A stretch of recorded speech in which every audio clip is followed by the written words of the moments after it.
Confederation of Indian Industries CII na sinduna B20 ki thoram kaya mathang Manipur, Mizoram, Nagaland amadi Sikkim da Ministry of External Affairs amadi Northeastern State Governments singa khusam naduna pangthoklagani.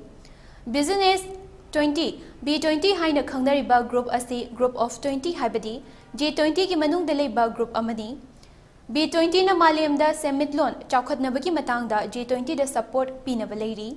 B20 ki thoram sing asina awang nongpok thangba mafam singda leiriba singda sel thadaduna industry sector da awang nongpok pu chaukhathanaba pandam thamli.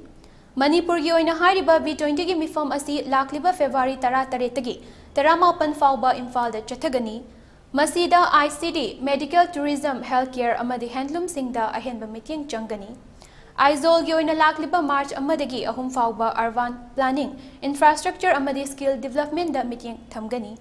Pangthoklagani thoram sing asigi mangoinana External Affairs ki Minister of State Dr. R.K. Ranjan haikibada handak pangthoklagani B20 ki thoram sing asida awang nongpok ki leiriba lalol itik potential singi uthoknabagi khudong chaba du lominasi. Haukiba chahi nipan asida awang nongpokta airport kaya loinana railway laktuna amaga samnahanbada yamna khumang chaukshinna changsili haiki.